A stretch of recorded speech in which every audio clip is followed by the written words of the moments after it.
Thank you, John. It's a huge pleasure, as always, to be back in Coventry. And above all, in this extraordinary place.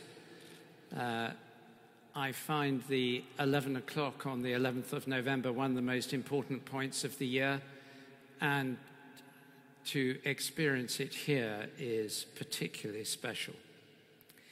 It was here that I began to see the shape of work in peace building, which I inherited in the work I did here, and which the cathedral has inherited now right back to 1940.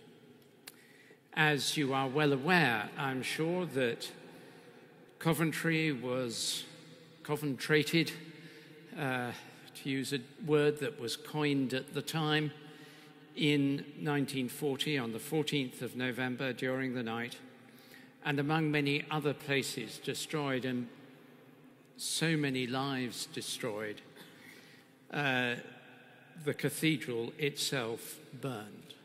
And when you go to the back of the cathedral at the end of this, do look afresh and reflect on the words set into the floor that on 14th November 1940, this cathedral burnt to the glory of God and was rebuilt. 25th of May 1962. 25th May, yes, I was right, sorry. It just happened to be the birthday of one of our children, so I was wondering whether I'd confused myself there. After it had fallen, amidst the destruction and the smoke and the horror of Coventry at the time, Provost Richard Howard, Provost in those days, would have been Dean today, ended sometime later, as we can see, having the words "Father, forgive" inscribed on the wall behind the altar, and creating a worldwide association, family of reconciliation called the Community of the Cross of Nails. The Cross of Nails, which is my petrol cross and which is worn by Dean and Canons here, being a symbol of this cathedral. And on Christmas Day, 1940, Provost Howard preached at the 10 o'clock BBC service and said that after the war, they would rebuild a more Christ-child-like world. In the midst of the most extreme circumstances, we are all still called by God to a choice. The choice of hatred, of planting seeds of hatred that will bear the fruit of war and destruction in cycles that continue for generations, or of planting the seeds of forgiveness.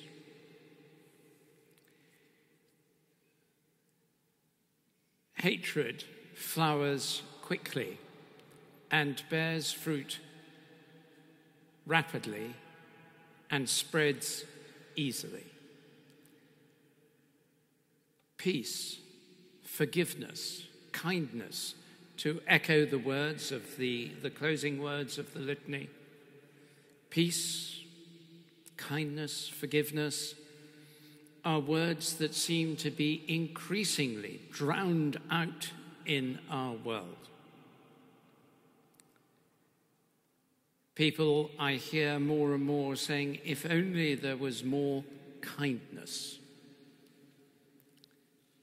Peace is a slow-growing plant. Its fruit fragile and easily bitten by the frost of hatred. But Dick Howard saw what needed to be done and he set a pattern that has continued to this day. He heard the call that God gives us to move towards transformation and reconciliation. And out of that enmity arose these communities, this family, these groups around the world, committed to loving their neighbour, who, when Jesus was taxed with the question, "Who is my neighbour?" he spoke of neighbour in the form of the closest enemy that there was to the Jewish people at the time. And so in one sense, when he says love your neighbour and love your enemy, he's saying the same thing twice in so many parts of the world. One of the ways in which we see the glory of God is the transformation of despairing individuals to be communities of hope. For we serve the God who transforms dead ends into turning points. Richard Howard's words show that even at that time of extreme grief and hatred of our enemies, it is possible at the most local level, amidst destruction, to call for peace and reconciliation. It's not popular. And looking around, I can see people here who have experienced the lack of popularity. But that leadership can bear fruit internationally and nationally for decades to come. A slow-growing fruit, as I said. When I was working here between 2002 and 2007, one of the guides, an elderly man, talked about his experience of that night of the 14th of November. We were chatting down the back there, and he said, "Do you know, a couple of days ago, I saw 3 people standing outside the West Screen, and they kept coming towards the door and moving away, 2 women and a man. And eventually we asked them in, because they looked hesitant about coming in. They came in and they wandered round, and the man came up to me and said, 'I need to tell you something. I've been to Coventry once before, but I was in an aeroplane. I'm German. And I was above the city.' And the man who'd gone through the bombing said his first reaction, his instinctive reaction, was to clench his fist. And he thought to himself, I've spent 20 years telling this story. I'm not going to give up now. And he said, I forgive. He said, I wasn't even sure if I meant it, but I knew I'd meant it once I'd said it. The local is the incarnation, the point at which the reality, if seen by almost no one else, is still seen by God. The local is where reconciliation and peace building is essential. And so as I go on to the next section after that introduction of what I want to say, I'm going to talk a little bit about the global, but I'll come back to the local, because without the local, there is nothing we can do about the global. We're facing a time when, in human terms, the next 30 years, geopolitically, economically, climate change, with scientific and technological revolution on a scale that we haven't even seen over the last century, is going to put more pressure on how we live with one another all around the world than anything we've experienced in our lifetimes, or even apart from possibly the Second World War, before that. John as Dean. And as I stand here, I believe that this cathedral has yet to find its greatest point of need, its greatest vocation. And the foundations for what it will be called to stand for and do around the world need to be so deep and solid that even what is coming, those great storms that are coming, will not cause it to fall, fail, or fear.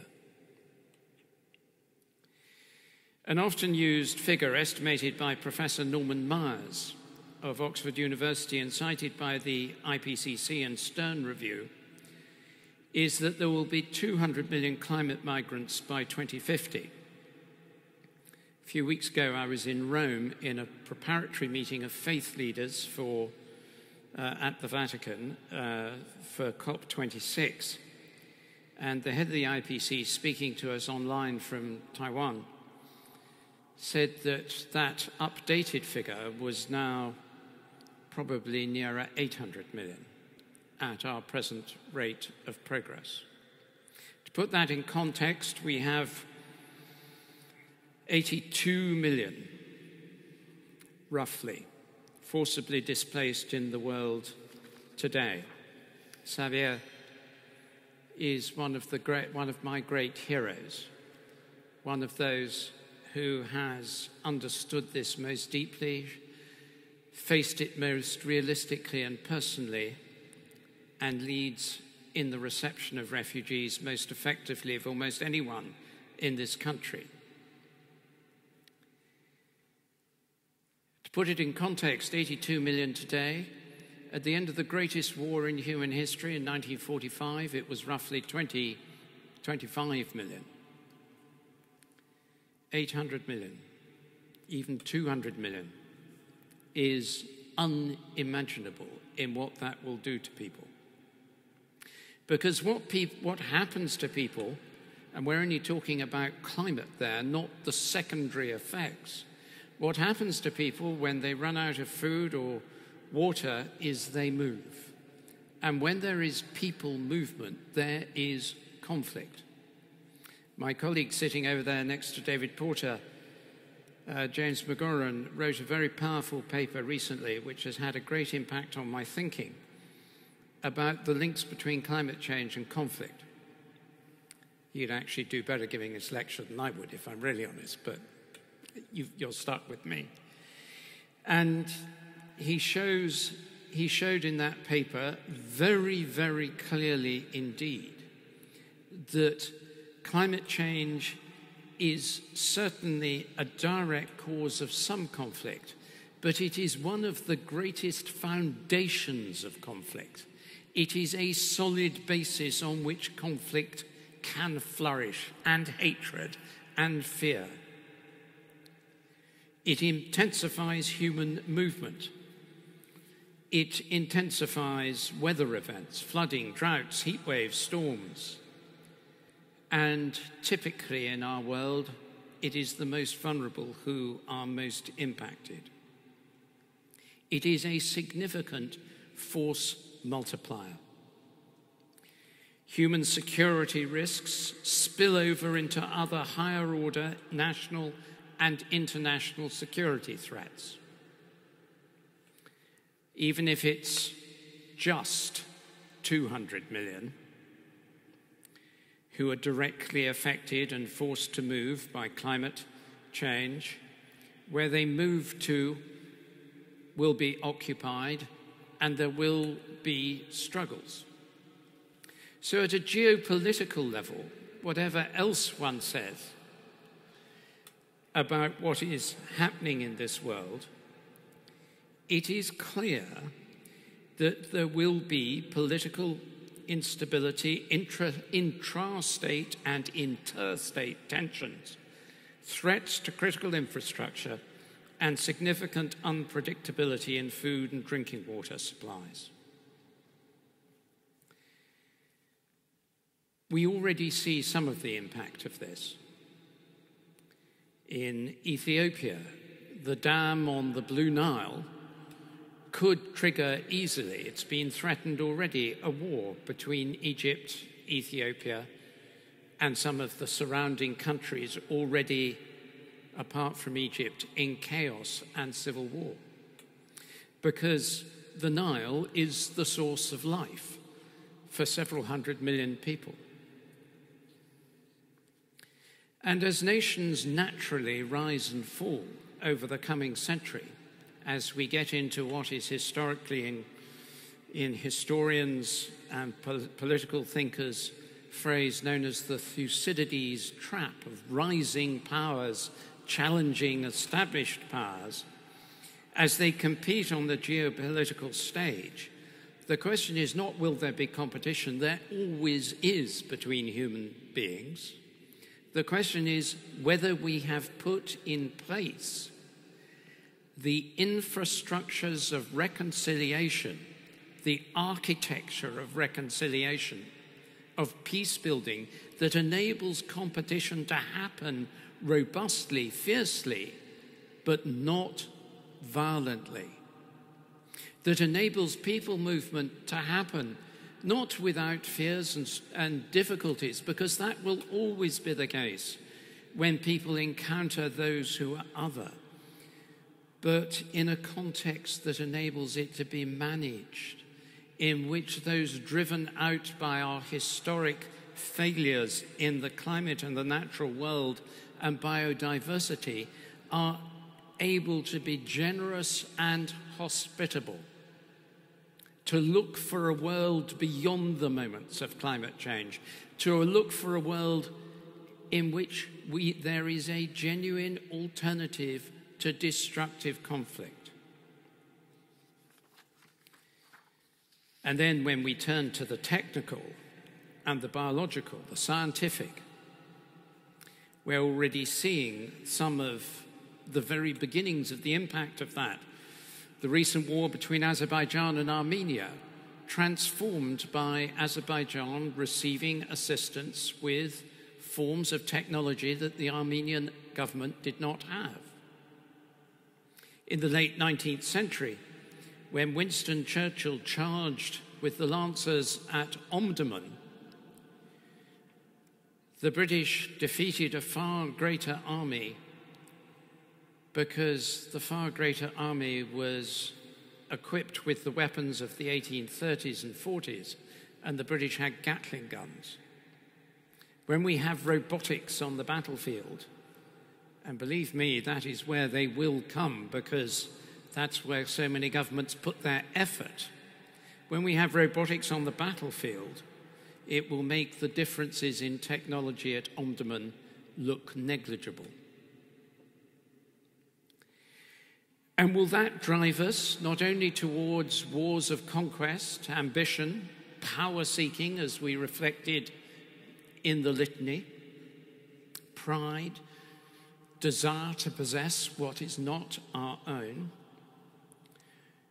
Or will it move us towards seeking to tackle the inequalities globally and locally?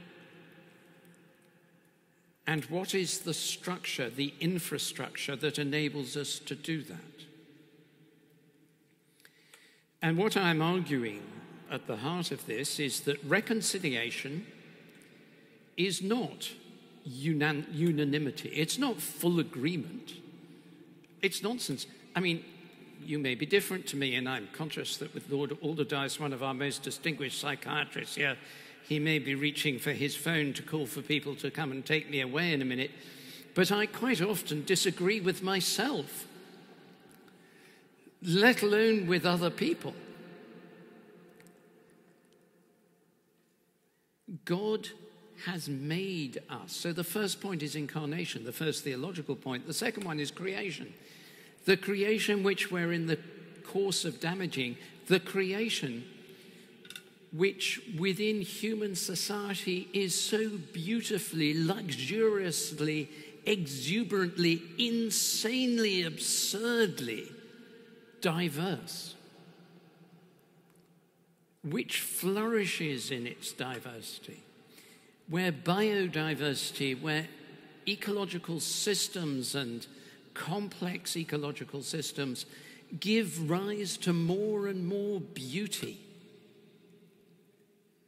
except in human society, where our fallenness, our sinfulness, has turned the possibilities of that beauty to give us the equally and often more attractively real possibilities of mutual destruction.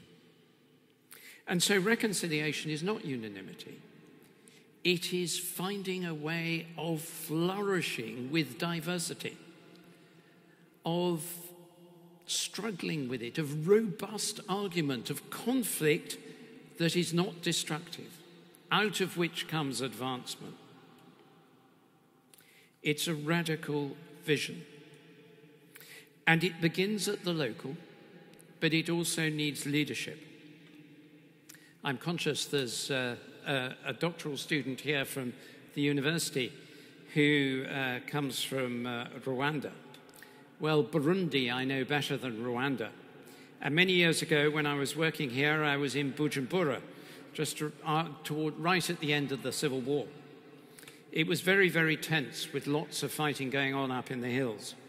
And I was invited to facilitate a 3-day conference of rebel and government, military and political leaders on reconciliation. On the third day, by which time people were stopping being polite and starting to say what they really meant, it's always much quicker in a parochial church council. On the third day, a man in one part of the room pointed across the room to another. He said, in the war, he led a militia that killed 30,000 people. How can I forgive him? How can I be reconciled? And I looked out of the window across the lake outside the window, Lake Tetanitse, while trying to think of what to say. And I pointed to the lake. And I said to him, if you go out in a boat on the lake and you fall out of it, what do you do? He said, I swim. I said, if you don't swim? And he said, I drown. I said, well, if you don't reconcile, you will slaughter each other. Reconciliation is done by the people in conflict, not by outsiders. It's done by the people hurt by conflict, the people scarred by conflict. It doesn't happen in sterile environments orchestrated by people in suits and clipboards. And those who do come to seek to support it must do so from the back, invisibly. Again, we come back to the incarnation of Jesus Christ, a figure that most would not have heard of, a figure that you could have walked past in the street and not looked twice at, a baby born where if you were outside the sound of the baby, you wouldn't be aware that God had just landed on this world.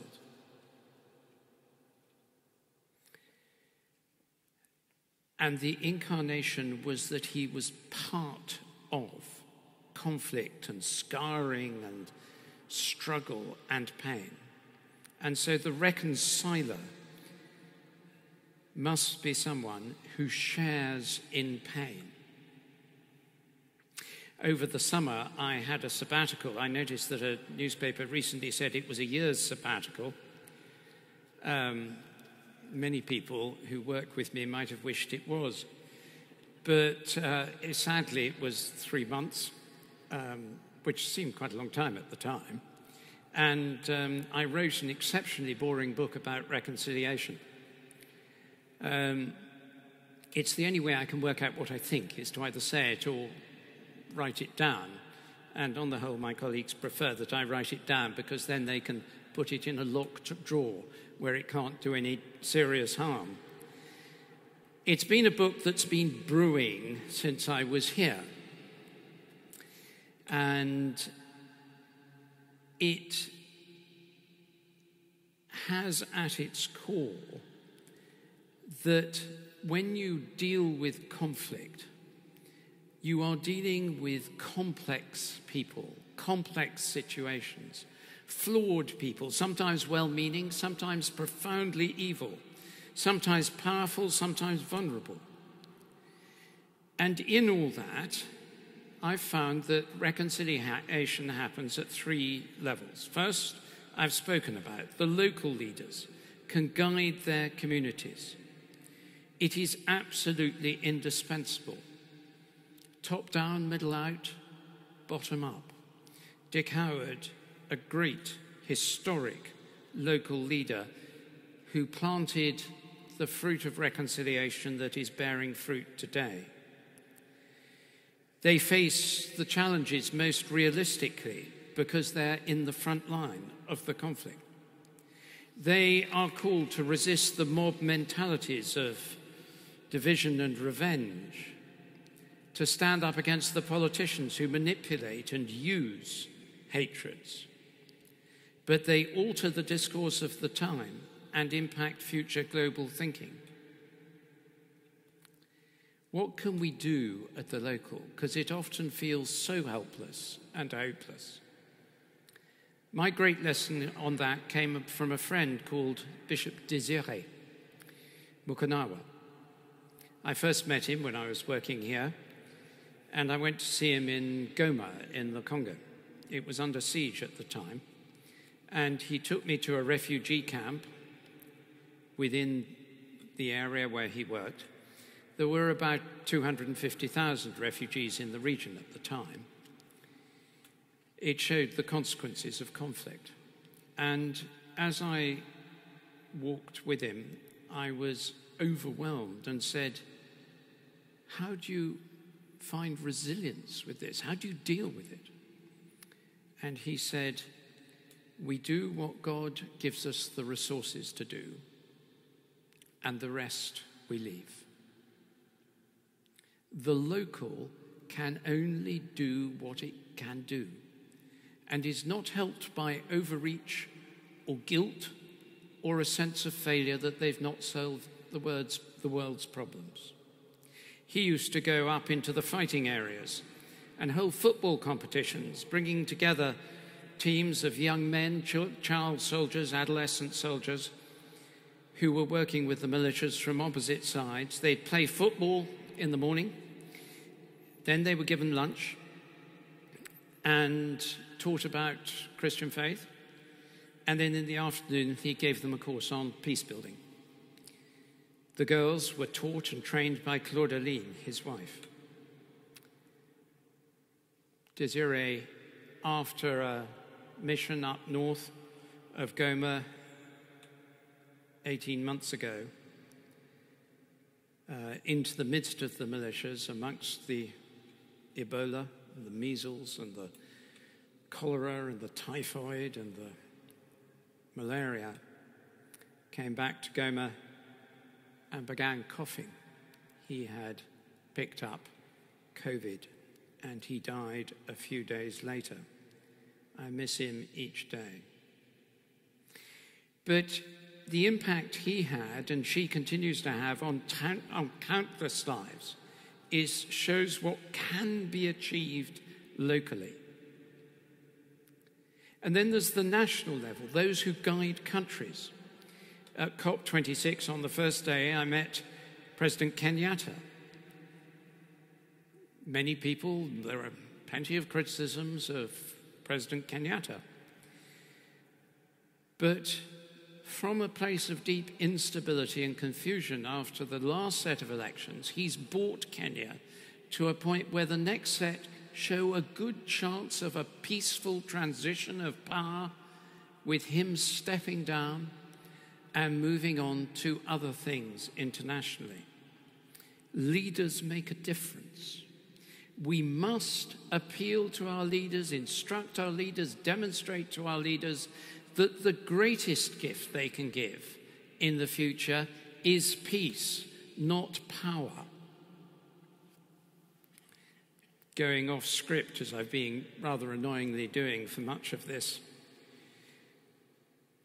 when you look at the strategic plan published in February by the British government, it has I think, 13 mentions of peace in 114 pages, 2 of them connected with the use of nuclear weapons. It's probably slightly ironic that. There is no single section of it that seeks to demonstrate a strategy for peace development and peace building. There is much that develops a strategy for war fighting, including weapons of mass destruction. How different that seems to people like Mandela and Gandhi, who fought for freedom, but in a way that brought peace. Global leadership matters. Of course, in this world, we can't be naive. There will always be armies and fighting. But what is the aim? What is the basis of that? Is it to develop the structures, the architecture, as I said earlier, that enables conflict to be transformed? Is it a belief in Dick Howard's belief in the God who brings turning points and hope?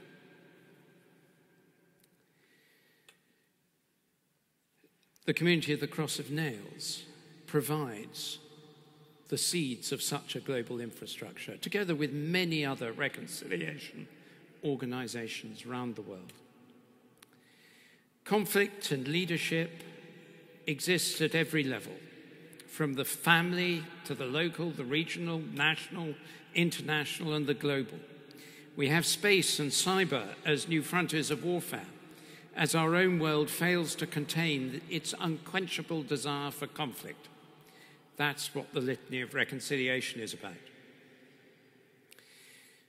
Conflict, in one sense, is like a horseshoe. At one end, we have the relationship with ourselves. At its broadest, we find the geopolitical conflicts. And at its broadest, they are the most suicidal.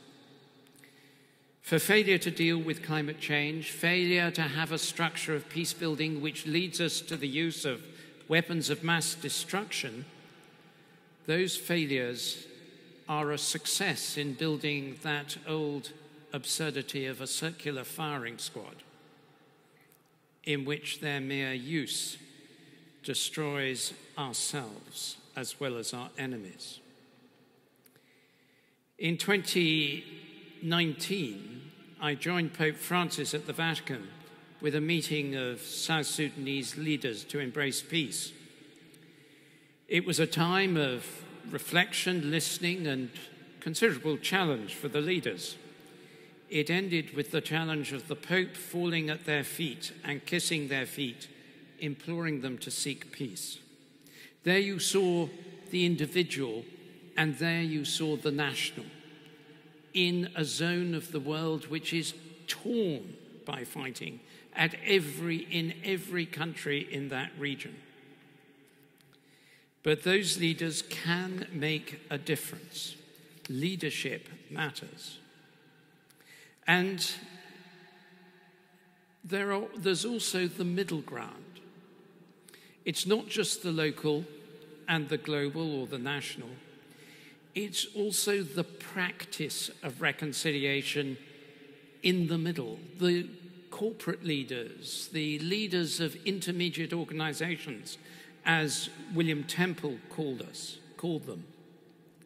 In this country, the capacity of groups like the NHS, of education, of universities, to be places that create structures of peace building within their differences, especially the differences that we face today with questions of safety and safety of students and radical personal autonomy. That capacity to build gives you the third level, the intermediate, which joins the local and the global.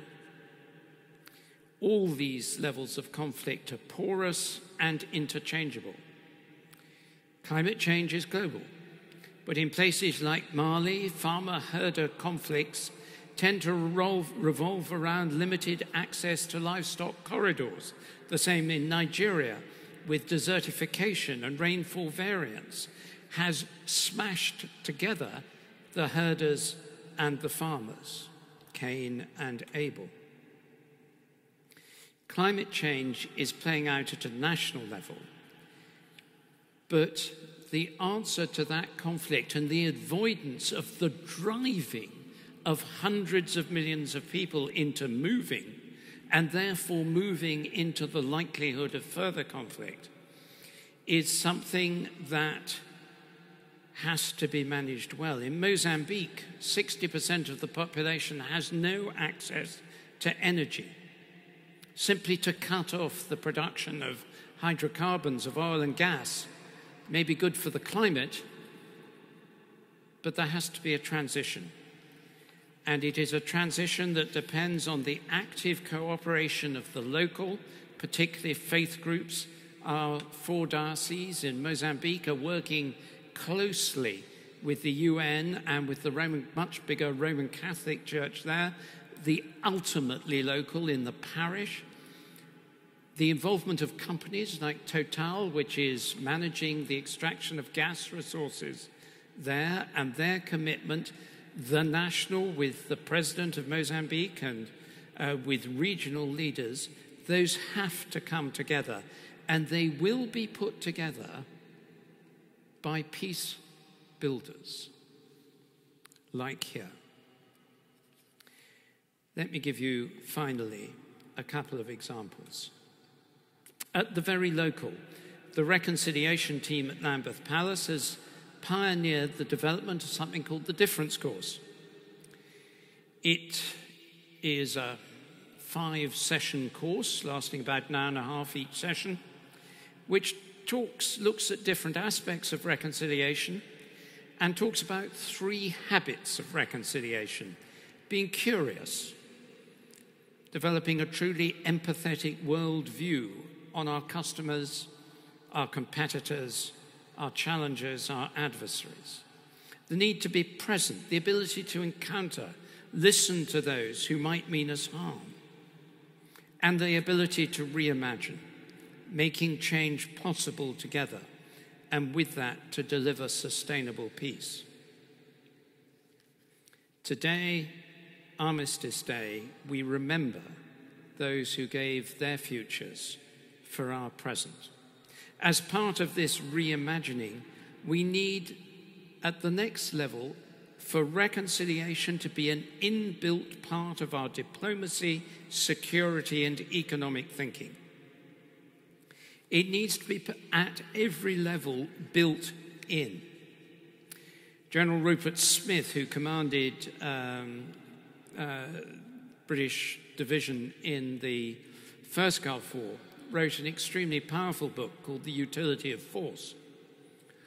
And he talked about the utility of force being essentially to create space for other tools to be used. The successful general, we remember, is the one who wins the war without anyone being killed.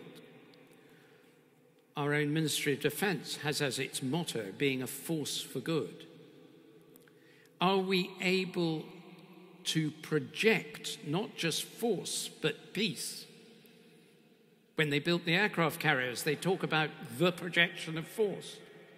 What about the projection of peace?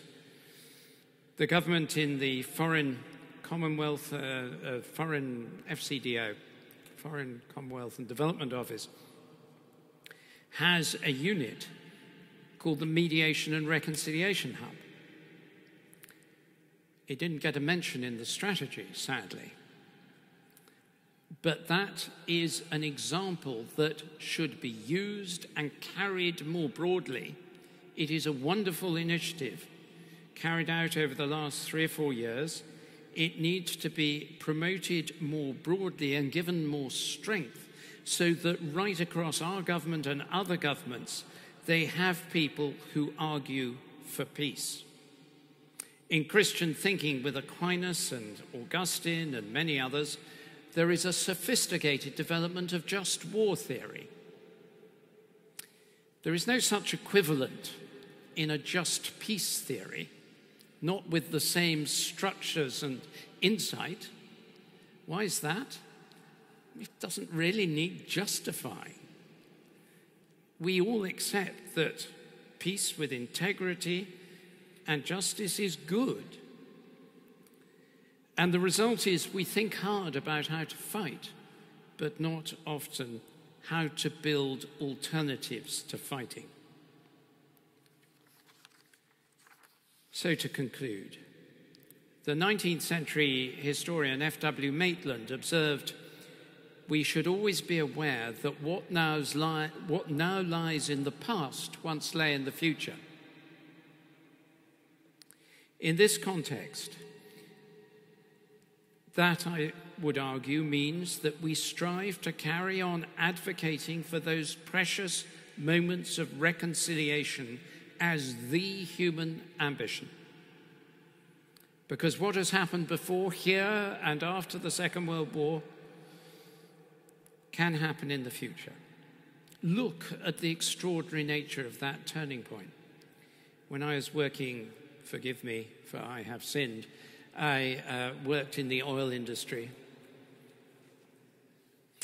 When I was working in the oil industry, I was on a trip to Nigeria, and I was with the head of our shipping department, who was near retirement at the time. This was in the around about 1980, 40 years ago, a bit more.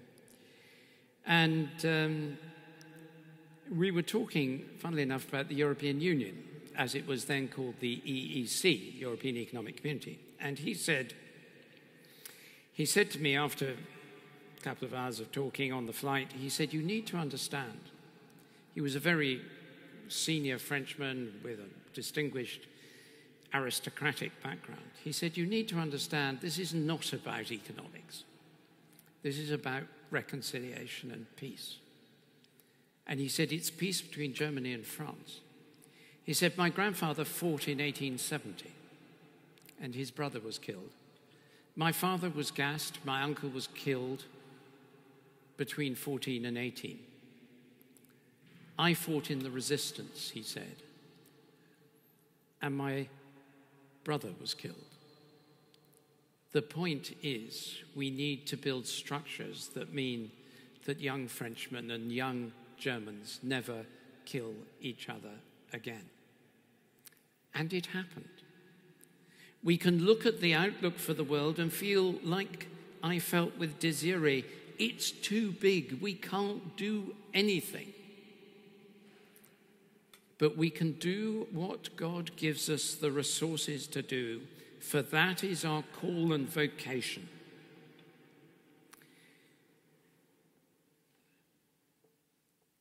We see false dawns, we see dead ends, we see turning points. The responsibility of leading in reconciliation is to bring God into the midst of it, so that at all these points there is a turning point. Through the power of God, turning points can be created out of dead ends. In a brutal and cruel world, we cry out, as we hear people cry around the world today, "Have mercy, give us peace." And Christ, crucified and risen, responds, "Have hope, here is peace."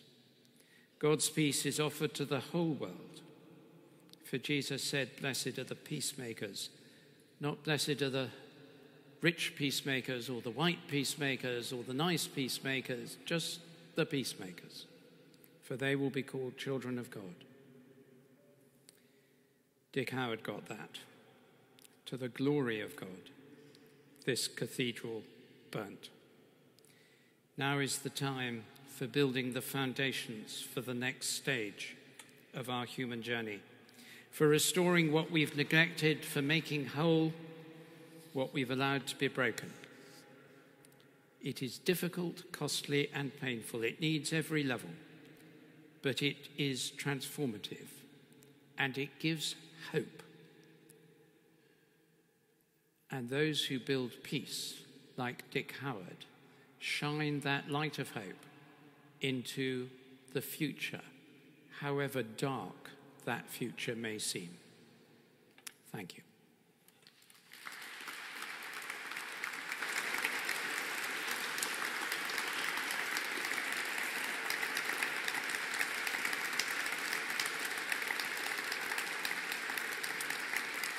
Archbishop Justin, thank you so much. You've taken us from the local, you've taken us around the world with some of your own personal experiences.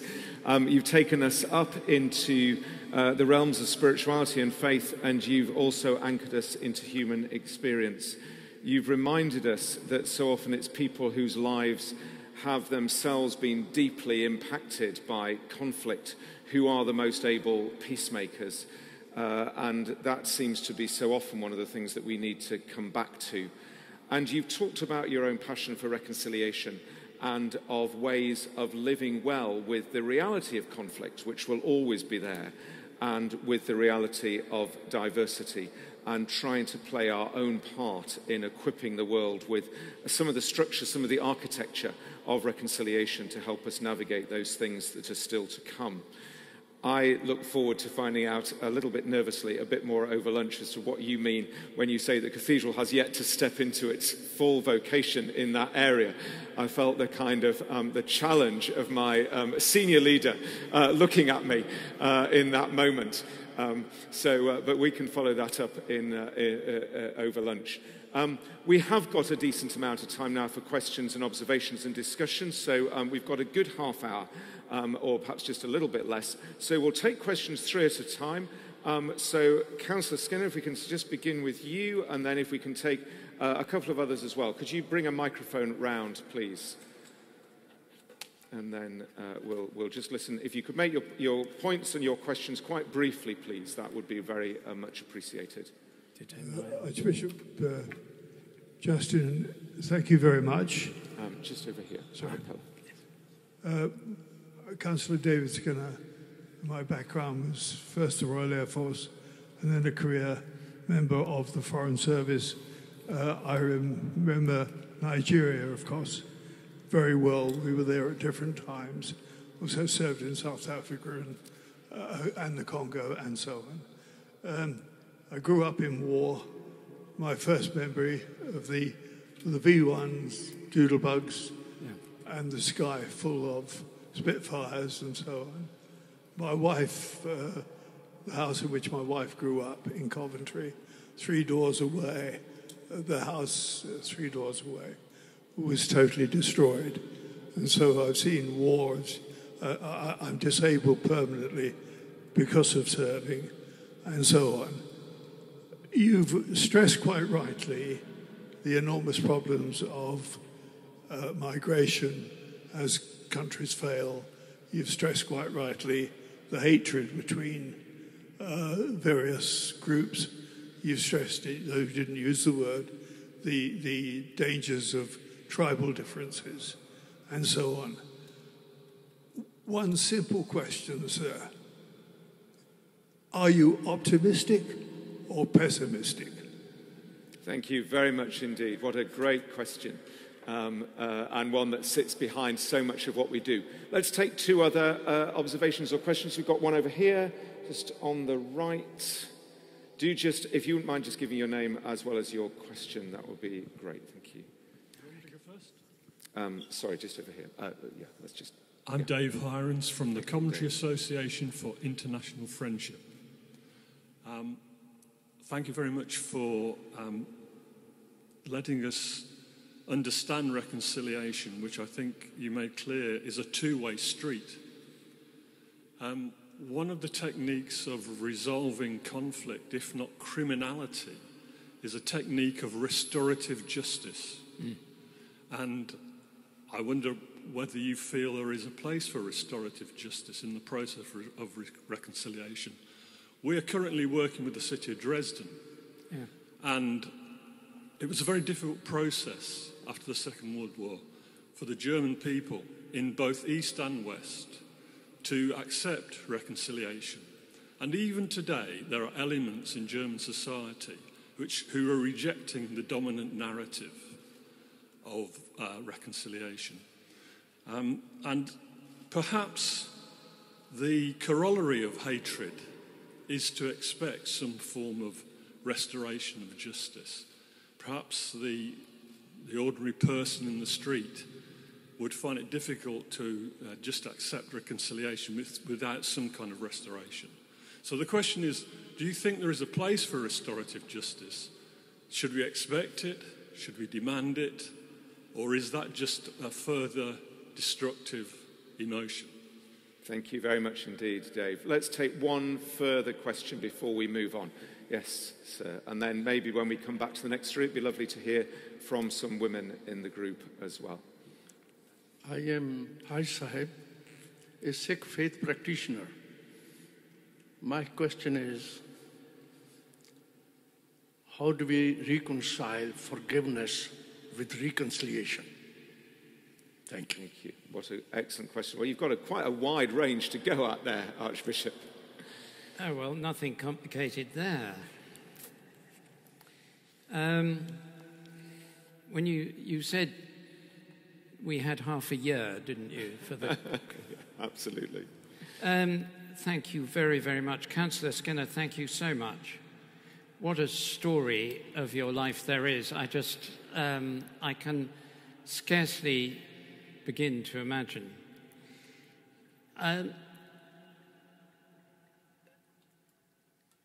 I'm neither optimistic nor pessimistic because I don't believe in either of them, really.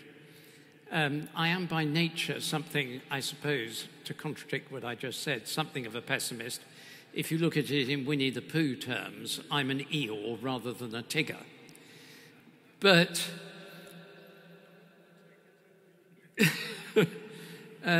my colleague, Canon David Porter, often quotes to me a government minister in the run-up to the Belfast Agreement, which there's a copy of over there, which Lord Alderdice knows intricately. A minister would come out and the press would say, "Are you optimistic, Minister?" He said, "No, but I am hopeful." And I am hopeful in the way that my friend Desiree was hopeful. That is to say, because as a Christian, I believe in the God who raised Jesus Christ from the dead and gives hope. And that the beginning of John's Gospel, which we will hear on Christmas Eve, on Christmas Day, the light shines in the darkness, and the darkness has not overcome it. You lived through some of the very darkest points of human history, where mass killing around the world was on a scale we'd never perfected to that degree. And yet light came.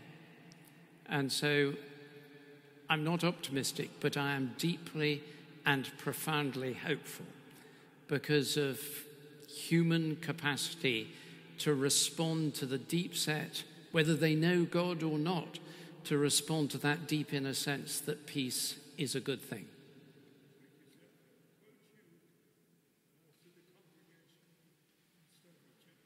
Oh, thank you.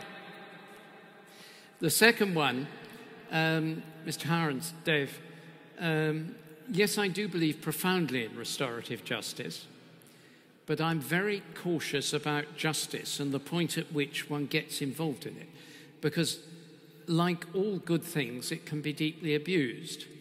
You could say that the reparations payments set in the Treaty of Versailles in 1919 were restorative justice. But any sensible historian would say, no, they were victors' justice. And they actually were the seed, as John Maynard Keynes said at the time, they were the seed of the Second World War.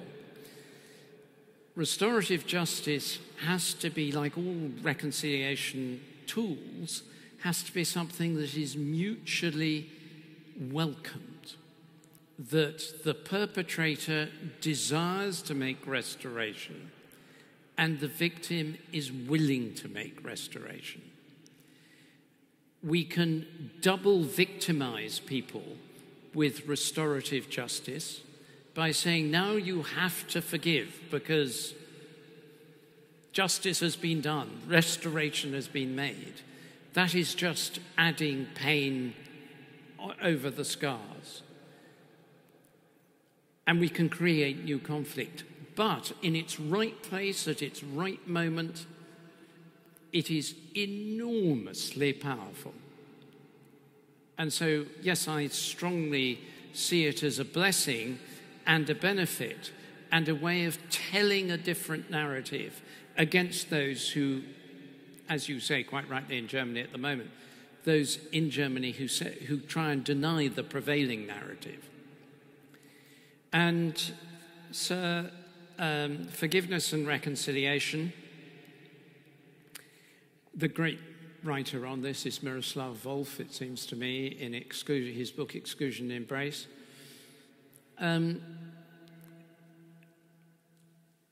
My own experience, and you would be more experienced than me, so forgive me for being presumptuous enough to tell you, but my own experience is that reconciliation is never a moment, it's always a journey, and forgiveness is a growing virtue in that journey. But it is a virtue that needs signalling as necessary.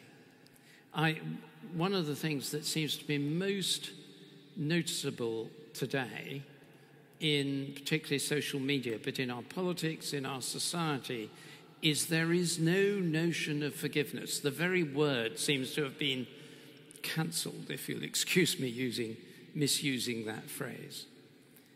Denied. Reconciliation must involve a graduated process of forgiveness until, in due course, people reach that. And that will be a different journey for different people with their experience, their character, I would say the action of God who forgives and enables us to forgive sometimes in completely miraculous ways. But they are inextricable. Let's take another set of 3 questions. We can start at the back, and then we've got one on the right-hand side here as well. So if you could just get a couple of microphones, and then let's come forward to Prue or Lady Godiva. Hi, my name's Sarah Windrum. I am the chair of the Coventry and Warwickshire Local Enterprise Partnership. I came to this area actually from the South Coast to start my business. I've been incredibly moved by what you've said this morning, and I think your real call to action for us all to be those peace builders. It's really touched and moved me. But I just wondered what your reflections were on the role that business can play in reconciliation. Certainly something I'm going to take away and think about, but it would be great to hear your thoughts. Thank you very much, Sarah. Let's make our way forward. Yes, next question. Thank you. Thank you. I'm Sylvia Brown, and I'm a peacebuilding conflict advisor from Islamic Relief Worldwide. Thank you for your inspiring words today. We live in a country where we're not really at war, fortunately, but I feel like we do have problems with interpersonal violence, and especially violence against women in this country. So what is it about our society that's continuing to allow such crimes, such violence between people who, with whom they have their strongest relationships often? And why also do we have such high levels of mental trauma in people and, violence against oneself, through self-harm, through suicide? And what can the church do to lead us forward out of those kinds of violence in this society? Thank you. Thank you so much. Somebody, our opening address yesterday said, we're not at war, but we're not really at peace. And I was just reminded of that. Yes, let's come to Prue for our third question. Hello, it's a great delight to say hello to our Archbishop of Canterbury. My name is Prue Peretta, and as lots of people know, I represent Lady Godiva for our city. But also the many women that live in Coventry are communities of women from all over the world that live in Coventry, the Godiva Sisters. And under the Godiva Trust, we work together to bring peace and reconciliation in the city and in communities. And what I found is with the refugee and asylum seeker sisters, what we didn't really understand, when we went to a group, that some of the sisters were not reconciled with each other because they were from different countries. And we didn't understand their language either. So it was very difficult. We make banners for each sister. We work with different faiths and different cultures, but how difficult was it for them to express themselves to us? We were giving them the story of Coventry, of Lady Godiva, who I feel has often been unjustifiably looked at. And Godiva, going back to the Battle of the Tax, where people say about the legend that a monk wrote, I think sometimes Godiva has been treated unjustly because she was real and the benefactor of the First Church of Coventry, a mother and a wife and a grandmother who made a difference. And all our sisters do that. The main message of the Godiva sisters is that they give of themselves to give of others to make a legacy for the future, a positive legacy. So women can, we know, and we do know that sometimes heroes are not always represented in the real way. Sometimes media, and I don't think I'm being mean to media, but I think people and media sometimes look at things differently to what is real. And sometimes women are portrayed differently to what they really are, and sometimes they don't often have the word. So really, to our Archbishop, I thank you for all what you do and how you promote Coventry and people and peace, and that we can all do what we can where we are. So I'd just like you to think what we do as the Godiva sisters here in Coventry does reach out to the world, and whether you think it does. Thank you. Thank you. Thank you for those 3 questions and comments. I think, well, I'm biased because I was in business for 11 years, Sarah, and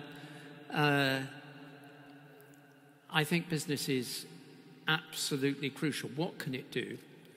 Well, first of all, it's not an it. It's a them. It's people. As you know, as well as I do, we tend to say, we talk about the banking sector as though it was some sort of amorphous, impersonal thing. Or we talk about small SMEs or whatever it is. They don't exist as entities. They exist as people. Pope John Paul II, St. John Paul II, in his encyclical Centesimus Annus, I can't get the quote precisely, but it's more or less, he describes a business as a community of people seeking a common aim which will bring flourishing to their society. It's a very positive description. We all know that the reality of business is people bumping into each other, is competition, is diversity. At the heart of it is competition. And the only way, if you want to ruin a business, you get internal friction. No team works well when people can't get on. So businesses should be, in my mind, one of the great places within themselves of training areas of peace building and reconciliation, teaching people how to learn to be different and yet to achieve the common end. And secondly, in society as a whole, the way in which profit is achieved, which is essential, otherwise you just go bust and everyone loses their job, has to be around something that is based around the dignity of the human person and that does not see even competitors, let alone resources, as simply something to be drawn on, but something where there is a relational interaction. So I would say those 2 things. It's a very oversimplified answer, but above all, a school for peace building within the business. And thank you for your comments too. Sylvia, interpersonal violence, I know, I couldn't agree more. And trauma. I suppose I want to go back to all kinds of areas, but where do we practice the skills? Where do we learn the skills of dealing with difference? Where do we learn the skills? It should be, there's one of the Cross of Nails schools, I don't know if it's still a Cross of Nails school, in Northern Ireland, integrated school. Which one? Yeah, Logan College. You probably, Lord Alderdice probably knows it. The head, when I visited it many years ago, when I was here, the head then said, it's got much better. I only get death threats about once a fortnight now. I was getting them twice a day when we started. And it is an integrated college, and they have a cross of nails in the... You haven't been. They have a cross of nails, I think I'm writing. David, you've been, yeah. In the front hall, don't they? And when kids from different communities fall out, they do the work of bringing them together in front of the cross of nails. In other words, you create a place where you practice the practices of reconciliation. The Difference course, which is worth looking up on the web, is very much about practicing the skills that mean that in a family you don't resort to violence. And the issues of trauma, the church's role in these must be, when it works, and it's incredibly difficult, must be to be a safe place for people to be able to say who they are and what they are, to take the masks off. And yet, as John and I both know within the church, that's phenomenally difficult. Either we're worried about the building or we're worried about what people think about us. We had a meeting of the bishops recently, and halfway through it, I made the decision to stand up and say what I really thought about something. I'm always a bit cautious about this. But on that occasion, it did enable others to express their fears because I had. So I think we need places where we learn the skills, that we proclaim the virtues, and we create safe places to express our fears. There isn't a simple answer, as we all know, particularly to the worst kinds of conflict, trauma, including conflict within a family. I grew up in a very conflictual family, and you live with that for all your life, even though I now have the opposite, by the grace of God. You live with it all your life, but you can learn the skills of managing the after effects of that trauma. And I think part of the church's vision is to proclaim that safe place over any religious community, such as Islamic Relief. It needs to be able to proclaim a safe place. That's why it's so important that inclusion and welcome and hospitality are at the very basis of our spiritual life, as the Sikhs show us so extraordinarily powerfully with their hospitality. And finally, Prue, thank you. I agree with all you say. I think it's amazing what you're doing. We oversimplify, don't we? We think that people from the same country who are refugees will agree with each other. Xavier would know that the opposite is true. And that's probably the biggest challenge of refugee life. Because you bring everything, all the conflict you have escaped from with you. You're not only a refugee, which is extraordinarily traumatic, but you're a refugee with a history, and you don't leave that behind when you leave your country. I'm really struck by what you say. I think the role of women in this is simply, its importance cannot be exaggerated. It is so important. Because in so many societies, they are neglected and ignored. In a very small way, my wife works with women leaders in areas of conflict in a little program called Women on the Front Line, which she travels with others to places like South Sudan and Burundi and Melanesia and Congo. And she meets women leaders, particularly bishops' wives, and they spend, on each visit, they will spend the first 3 days in a sort of spiritual retreat in which the women are learning how much, learning afresh, but being encouraged to see how valuable they are in their own right. They are not simply an adjunct of whatever their husband happens to do or partner happens to do. And secondly, they're then given training in particular skills. And in many countries, we find that the men that get high levels of education if they're from the elites, and they may marry someone who has no education at all, but is not stupid, quite the reverse, is hugely entrepreneurial and innovative, yet those skills have never been brought out, and their sense of value has never been affirmed by training and teaching them. So what you're doing is absolutely invaluable. Thank you very much. I think we've probably got time for 2 or 3 last questions. So yes, one, if we can make sure we've got a microphone. We've got, I'm sorry, Richard's raving me that he has a microphone rather than that he wants to ask a question. Is that right?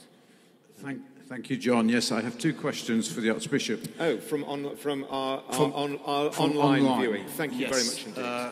We have an audience online. The first one is from, I hope I pronounced this correctly, Brona Lawson, who's in Belfast at the moment. And she says, you talked about no overall strategy for peace in government strategy. Looking at what has been achieved between Germany and France, would you consider Coventry's, or what would you consider Coventry's role might be to lead in peace relations between Ireland and England on a citizen level, as there is so much a lack of contemporary knowledge between the 2 nations, and could it be led with art? And then a question from Professor Jessica Northey, which says, you quoted the IPCC figure of 800 million climate refugees by 2050 in 30 years' time. Can faith leaders persuade the UK government to take real and coherent leadership to tackle the climate crisis? And can the new fossil fuel projects planned in the UK be cancelled? That's from Professor Jessica Northey. Thank you. Thank you. Yeah. Thank you very much, and thank you for taking the trouble to be online and then to put in things. Brona, if I'm pronouncing that right, and I apologise if I'm not, start at the end of your question. Art is one of the most important parts of how peace is built, because it enables such profound expression of conflict, of hope, of despair, of anger, in ways that, if put in words, would stir such hatred. And I think so I really affirm the role of art. We just have to look round this extraordinary cathedral, that marvellous tapestry, the glass, the baptistry window, and above all, the vision with the sun at the moment coming in through from through the west screen into the destruction, the death of the old cathedral. And it speaks of death and life in a way that words cannot equal. The role of Coventry at citizen level, I suspect that work is being done. I think there is a very clear role for Coventry in this. It has the links, it has CCN centres, Community of the Cross and Nails centres. The experts, there are 2 huge experts on Northern Ireland here, but your question was between Ireland as a whole, and particularly the Republic, and the UK government. Yes, there is a role that can be done here, and I think it is the role of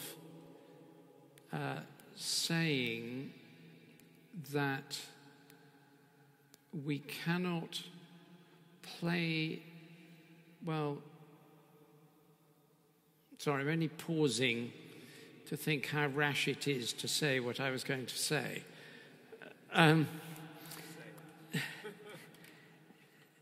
To play with the situation between Ireland and the UK, and this is something I would say to both the European Union and to the British government, to use it as a negotiating point, a political point, is essentially to play with a live hand grenade. It is insane. Sooner or later, it goes off. And the only way back to sanity is to say that issues of war and peace, issues of settlement and progress with reconciliation from the Belfast Agreement that I can see on the bench over there, are not issues that we dare treat lightly. England's history, England's history in Ireland is tragedy piled upon tragedy. Once these things get out of control, I go back to, I think it's Bolingbroke, is it, in Henry IV, Part 2? Cry chaos and loose the dogs of war. And the underlying point that Shakespeare is making in that is that once you loose those dogs, they do not return easily. So I think there is a massive role for the faith communities, for Coventry, for peace builders, to support those of goodwill and to be clear about the need for peace, for the structures of peace to dominate in the discussions on the Northern Ireland Protocol and on the situation in Ireland. And I say that not just to the British, but equally to the Europeans, who are at one remove geographically, and both sides need to learn that. I think your question is superb. And Professor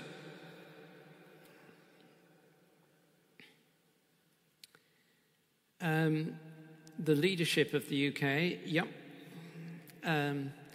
We do what we can. We had a meeting in Rome 6 weeks ago, faith leaders, and when you sort of totted up the faith representation there, the faith represented by those leaders totaled about 70% of the world's population. And Alex Sharma was there, and he would not be embarrassed to say, because he said it publicly himself, he said, I had not realized how big this was.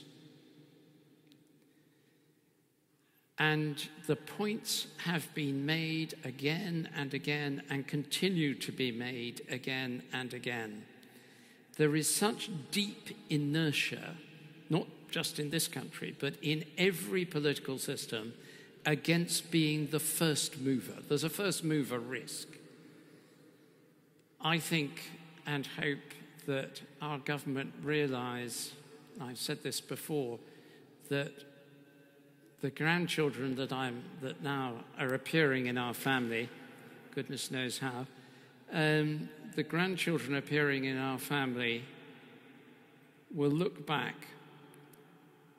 at our government of this day, and this government and opposition and government leaders of this era, their legacy in history is being set in Glasgow and in what happens in the next 6 months to a year. And unless they do something completely insane like a nuclear war, that will be their legacy. It almost doesn't matter what else they do. This will be their legacy because it will determine the condition of the world in which people will be living half a century from now. So if you care about your legacy, then take the first mover risk and save millions, tens of millions, scores of millions of lives in the years to come. And Sabir, as Chief Exec of the Scottish Refugee Council, would be delighted if the decisions that were taken meant that his post was redundant because there were no refugees. And I know Sabir's character well enough to know that that goes to the very root of his being. Thank you so much. We've been taken on such a fantastic journey. It's been personal and it's been global. We have a line in one of our Christian hymns which speaks of fightings and fears within, without. And I think that some of those last answers have just reminded me of the importance that we all have of recognizing those things within ourselves and then being able to draw on the processes that we've learned and negotiated internally in order to play an external part in the world. I think we've been encouraged to be real and honest, extraordinarily powerful the way that Archbishop Justin has spoken, for example, about his interaction with the bishops, not the easiest group, to be honest, in the Church of England. That risk of honesty, the risk of honesty is one that we're all invited to take. And it's as we are honest that we're encouraging others to be honest as well. But somehow you've managed to be both honest and hopeful. And that's a remarkable gift and I think has encouraged us all. Just before we we say thank you to Archbishop Justin and break for lunch, I want to just remind you that at the end of the programme today, we have two things which we'd love to see you back here for. At 5 o'clock, we have an introduction to the Broken Angel installation, which is exactly one of those artistic responses, creative artistic responses to destruction, which is being offered in partnership with the City of Culture here in the Cathedral. A Dresden-born and raised glass artist, Anne Petters, who has responded to the destruction of one of the angel panels in the west screen window in ways that, frankly, don't really become clear until it begins to go dark outside.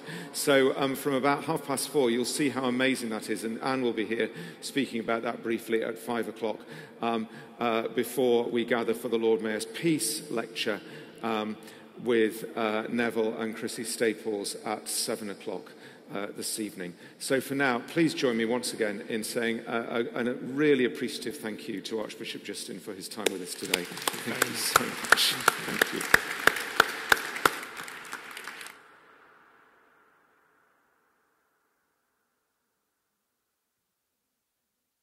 I thought we did, and I thought